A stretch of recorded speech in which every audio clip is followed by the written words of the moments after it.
إن الحمد لله الذي جعل التقوى لباس المؤمنين أشهد أن لا إله إلا الله وحده لا شريك له إياه نعبد وإياه نستعين وأشهد أن سيدنا محمدا عبده ورسوله المبعوث رحمة للعالمين اللهم فصل وسلم وبارك على حبيبنا سيدنا ومولانا محمد وعلى آله وصحبه أجمعين أما بعد فيا أيها المسلمون الحاضرون رحمكم الله أوصيكم ونفسي بتقوى الله وطاعته لعلكم ترحمون قال الله تعالى في كتابه الكريم وهو أصدق القائلين أعوذ بالله من الشيطان الرجيم بسم الله الرحمن الرحيم الذين ينفقون أموالهم في سبيل الله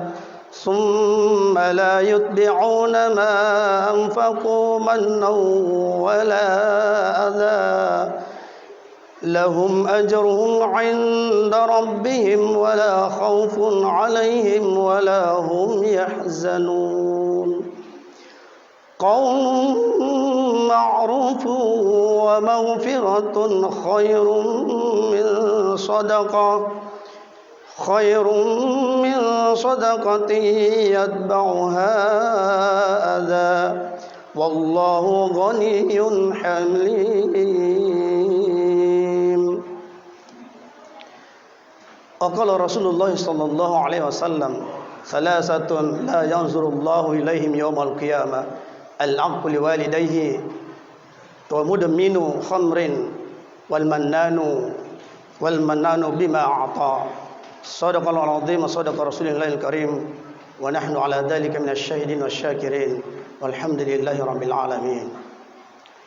Ma'asyiral muslimin sidang jamaah Jumat rahimakumullah. Alhamdulillah pada Ramadan ke-23 hari ini kita masih dapat membuktikan kecintaan kita, ketaatan kita kepada Allah Subhanahu wa taala dengan kesadaran mengantarkan kita ke tempat ini dengan penuh keimanan, ketakwaan yang kuat kepada Allah Subhanahu wa taala. Itulah yang mengantarkan kita untuk bisa melaksanakan salat Jumat berjamaah. Dengan segala doa harapan mudah-mudahan salat Jumat kita pada hari ini dan segala aktivitas kita, terutama ibadah puasa yang kita sedang laksanakan, tadarus Al-Quran dan segala ibadah lainnya selama bulan suci Ramadan, mudah-mudahan diterima oleh Allah Subhanahu wa taala. Amin ya rabbal alamin. Salawat serta salam semoga senantiasa tercurahkan ke hadirat junjungan besar kita Muhammad sallallahu alaihi wasallam beserta para keluarga beliau, sahabat-sahabat beliau, dan insyaallah kita yang senantiasa istiqomah bersalawat kepadanya. Mudah-mudahan di akhirat nanti kita akan mendapatkan syafaat Allah Subhanahu wa taala. Amin ya rabbal alamin. Ma'asyiral muslimin jamaah Jumat rahimakumullah. Sesuai dengan tema yang disampaikan oleh DKM tadi, bahwa khutbah pada siang hari ini dengan judul menghindari atau menjauhkan diri dari sifat menyebut-nyebut amal kebaikan yang pernah kita kerjakan. Hadirin rahimakumullah. Setelah Allah Subhanahu wa taala laknat iblis, Allah mengusir iblis dari surga. Pada saat itu iblis berjanji di depan Allah Subhanahu wa taala akan menyesatkan umat manusia dari segala cara, dari segala penjuru, dari depan, dari belakang, kanan, kiri. Dan kata iblis, hanya sedikit sekali yang engkau dapatkan hamba-Mu yang bersyukur. Hadirin rahimakumullah. Sehingga iblis satu musuh, innahu lakum aduwwum mubin, musuh kita yang paling nyata. Lalu iblis mengambil banyak cara, menempuh berbagai macam cara untuk bisa menyesatkan, menjerumuskan manusia nanti di neraka, mencari teman yang sebanyak-banyaknya untuk masuk neraka. Oleh sebab itu iblis banyak kiat-kiat.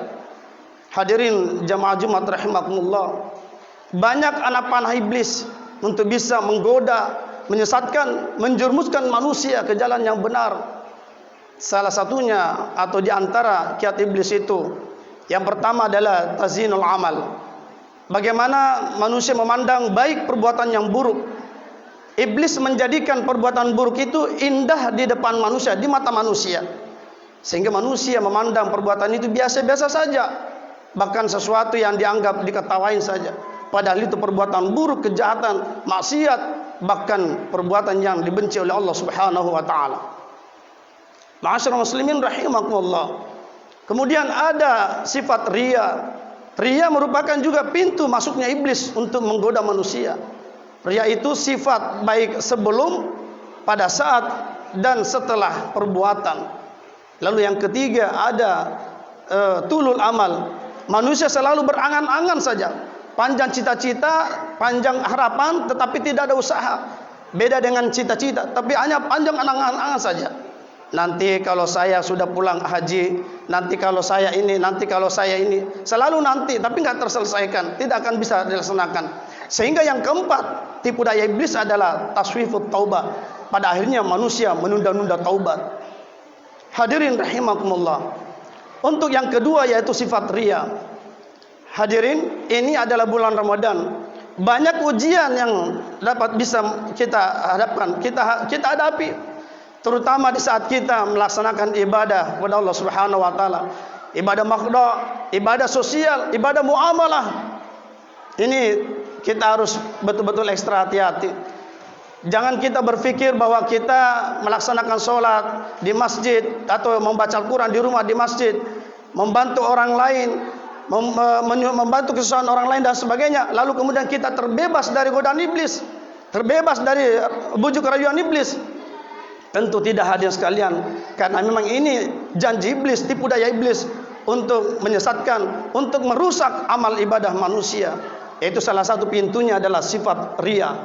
Riya itu adalah asyirku asgar, syirik yang kecil. Betapa bahayanya riya itu. Terjadi sebelum, pada saat, dan sesudah.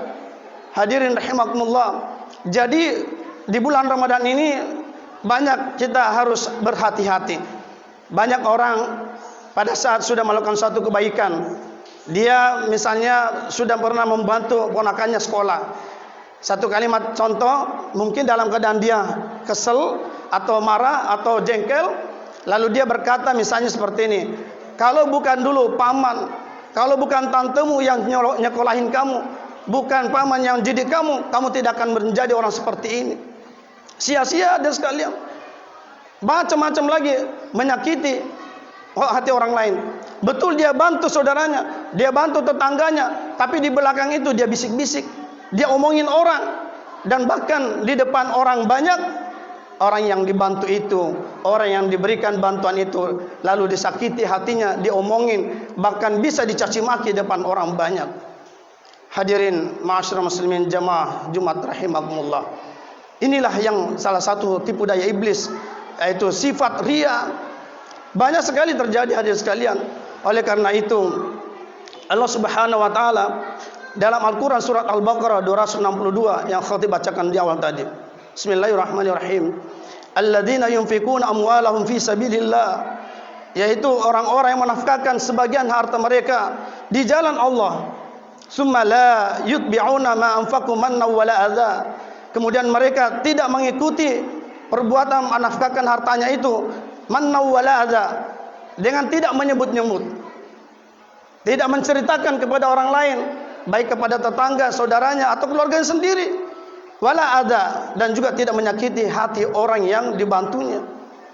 Nah, inilah hadirin sekalian, sifat riya ini bisa jadi semua orang bisa masuk pada hati orang. Kenapa? Karena iblis selalu ingin merusak, bagaimana merusak amal ibadah manusia. Sebelum dia mengerjakan sesuatu, mungkin iblis sudah bisikkan dalam hati fikirannya agar orang ini ujub, agar orang ini sebelum menumbangkan misalnya hartanya, sebelum dia berinfak, berderma, sebelum dia datang ke masjid, sebelum dia melakukan kebaikan apapun itu, bisa jadi terbesik dalam hatinya sifat ujub atau riya, ingin dipuji, ingin mendapatkan sanjungan dari orang lain, ingin dikatakan orang dermawan, ingin dikatakan orang yang kaya, peduli kepada lingkungan, kepada masyarakat dan sebagainya. Padahal mungkin disitulah iblis masuk ke dalam hati manusia itu. Bagaimana supaya bisa tertanam sifat riya. Pada akhirnya nanti manusia itu pada saat mengerjakan pekerjaan itu bisa terjadi sifat ujub di situ, dan ini melahirkan sifat kesombongan, takabur. Hadirin sekalian, Salah satu sifat takabur sombong itu memandang enteng orang lain, memandang remeh perbuatan orang. Dia hanya merasa dirinya paling benar karena merasa dirinya mungkin status sosialnya lebih tinggi di lingkungan masyarakatnya, misal, sehingga merasa pendapatnya yang selalu ingin diikuti, selalu ingin dibenarkan dan bisa menggurui orang lain. Padahal dia tidak sadar bahwa itu sudah sifat ria, ujub dalam dirinya, dan itu bisikan iblis, laknatullah. Hadirin rahimakumullah. Ketika dia bantu orang, ketika dia melakukan suatu kebaikan, tanpa malu-malu dia sebutkan, dia cerita kepada orang lain. Semalam saya mohon maaf tidak bisa ikut ke rapat ini, Pak. Kenapa, Pak? Semalam saya pulang itikaf di Masjid Kubah Mas. Dari sore saya ke sana sampai malam, sampai sahur. Padahal nggak ada yang nanya. Ini bisa jadi terjadi seperti ini. Ada rasa bangga ketika itikaf 10 hari. Ada rasa bangga ketika bisa menghatamkan Quran 2 kali, 3 kali dalam Ramadan.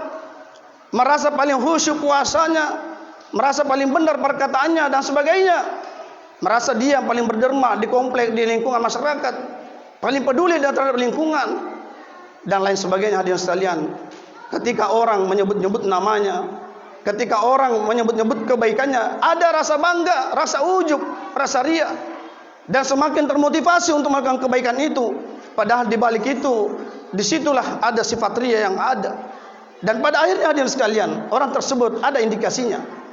Apa indikasinya? Dia lalu menyebut-nyebut kebaikan itu kepada orang lain, diceritakan kebaikan itu dilakukan. Dan mohon maaf, terkadang tanpa sadar lalu meremehkan orang itu yang dibantu, yang diberikan bantuan dan sebagainya, ditempati berbuat baik. Dan ironinya lagi, ketika ada orang situ yang dibantunya, yang ditempati dia berbuat baik, mendengarkan perkataan itu, bisa saja orang itu merasa malu atau dipermalukan depan orang banyak, merasa malu dan akhirnya dia merasa diejek, direndahkan. Hadirin sekalian, inilah dampak akibat ketika orang mau menyebut-nyebut, ketika orang bersifat ria, menyebut-nyebut kebaikannya, bahkan menyakiti hati perasaan orang yang dibantunya itu. Inilah harus hati-hati kita ada sekalian. Bulan Ramadan ini adalah bulan yang sangat peluang melakukan ibadah yang banyak, yang luar biasa. Kita berpuasa, kita tadarus, kita tarawih di masjid ini, kita tadarus berjamaah, kita berinfak, bersedekah, memberikan takjil, memberikan sahur, dan sebagainya, nanti mengeluarkan zakat fitrah atau mengeluarkan zakat mal dan lain sebagainya. Hadirin sekalian, hati-hati bahwa iblis selalu mengembuskan dalam dada manusia sifat ria alias ujub, baik sebelum, pada saat orang melakukan perbuatan itu, ataupun sesudahnya. Hadirin sekalian, makanya iblis itu dalam surah An-Nas, alladzi yuwaswisu fi sudurin nas, yang membisikkan dalam dada manusia, fi sudurin nas, dalam dada manusia. Waswasa yuwaswisu, artinya pada awalnya itu adalah suara godaan, bisikan. Pada akhirnya berubah menjadi arti, yaitu suara bisikan yang sangat halus sekali. Tanpa kita sadar, kita terjebak pada sifat rayuan, sifat iblis ini, yaitu rayuan iblis, yaitu mengembuskan sifat ria. Pelan-pelan, sangat halus sekali. Kita hampir tidak sadar. Sehingga ada rasa bangga ketika kita disapa orang, kemudian rasanya kita yang paling benar di komplek ini atau di mana kita berada. Hadirin rahimakumullah. Nanti di akhirat orang seperti ini itu seolah-olah dia menanti pahala besarnya dari Allah SWT, menanti kebaikannya, bantuannya jutaan, bahkan mungkin miliaran. Masjid yang dibangun, panti sosial yang dibangun, anak panti dikumpulkan, disekolahkan, masyarakatnya dibangun yang baik dan sebagainya. Tapi hanya Allah Subhanahu wa taala yang tahu. Di balik itu semua mungkin ada banyak sifat ria dalam dirinya orang tersebut. Maka indikasinya satu, dia suka menyebut-nyebut kebaikan itu. Yang kedua, dia merasa bangga ketika orang memujinya. Dan yang ketiga, dia bisa membuat orang, merendahkan orang lain, tidak dipandang orang itu, dan selalu mengedepankan dirinya dengan kalimat misalnya, lihatlah saya. Ketika di depan keluarga besarnya, lihatlah tantemu, lihatlah pamamu, lihat saya sekolah yang bagus, keluar dari luar negeri, berhasil memimpin perusahaan dan sebagainya. Padahal OTT, KTP, KPK, OTT, kalau sudah pakai rompi orange, malu depan manusia, dilihat, ditonton di televisi, ditonton di media sosial, banyak orang. Kemudian anaknya kuliah di perguruan tinggi, anaknya sekolah di Alia, di SMA, di mana, anaknya apa tidak malu di sekolah, keluarga besarnya, oh bapaknya pakai rompi orange, OTT KPK diciduk. Hanya karena perbuatan misalnya maaf korupsi, sikap hedonistik, materialistis yang membuat orang gelap mata, menghalalkan segala cara dan sebagainya. Padahal itu adalah godaan iblis hadirin sekalian. Alladzi jama'a mala wa 'addada. Ada sifat manusia memang mengumpul-ngumpulkan harta. Alladzi jama'a mala. Jama'a malan. Kalau disambung dengan idgham biguna wa 'addada. Lalu menghitung-hitungnya. Yahsabu annama lahu akhlada. Merasa seolah-olah apa yang ada di sisinya, harta yang ada di dalam kehidupannya itu akhlada kekal. Padahal tidak hadirin sekalian, ini iblis. Alhaakumut takatsur hatta zurtumul maqabir. Bermegah-megahan kalian, hidup hedonistik materialistik. Itu tidak pernah selesai hatta zurtumul maqabir, sampai kau menjumpai namanya kubur. Hadirin rahimakumullah. Orang tua punya kewajiban untuk memberikan nafkah kepada keluarganya, anak-anaknya, istri-istrinya.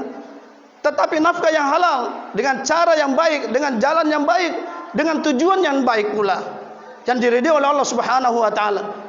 Lalu mendidik anak-anaknya, mengajarkan agama, mengajarkan salat, taat patuh tunduk kepada Allah Subhanahu wa taala, mengajarkan akhlakul karimah. Itu yang paling penting. Bukan mencarikan harta yang sebanyak mungkin lalu mempunyai 2 turunan, 7 turunan. Salah hadirin sekalian, sehingga menghalalkan segala cara.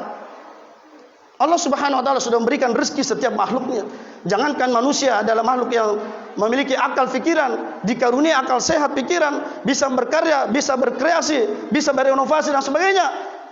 Makhluk binatang melata pun hidup itu dijamin rezekinya oleh Allah Subhanahu wa taala. Surat Hud ayat 6. Wa ma min dabbatin fil ardi illa 'ala Allahi rizquha. Tidak satu pun seekor binatang melata pun hidup di dunia ini melainkan hanya Allah yang jamin rezekinya.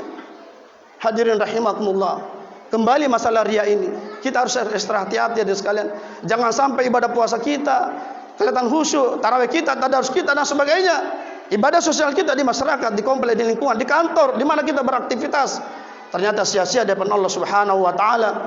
Sehingga dikatakan dalam ayat ini, bagi orang-orang yang bisa menjaga semua amalnya ini, tidak lepas daripada riya, lepas daripada ujub, tidak menyebut-nyebut amalnya, tidak menyakiti hati orang yang dibantu, Allah Subhanahu wa taala memberikan jaminan, yaitu lahum ajruhum 'inda rabbihim, bagi mereka pahala di sisi Allah Subhanahu wa taala.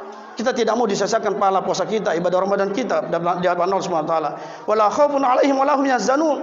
Mereka tidak ada rasa khawatir, yaitu khawatir dunia dan akhirat, hidupnya dijamin oleh Allah Subhanahu wa taala.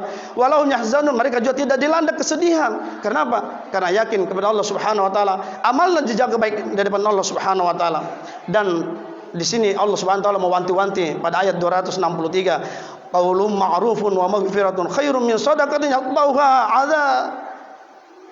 Bahwa perkataan yang baik, nasihat yang baik, wa maghfiratun, doa, permintaan maaf atau pemberian maaf kepada orang, itu kata Allah khairum min shadaqatin yatba'uha 'adza. Lebih baik pahalanya di sisi Allah daripada amal atau sedekah yang diiringi dengan menyakiti hati perasaan orang, menyebut-nyebut di depan orang sehingga orang itu sakit hati. Kata Allah, ternyata perkataan yang baik, nasihat yang baik itu jauh lebih baik di mata Allah Subhanahu wa taala pahalanya ketimbang amal yang tadi dibarengi dengan ujub tadi riya ini. Hadirin rahimakumullah, wallahu ghaniyyun halim. Allah Maha Kaya lagi Maha Penyantun.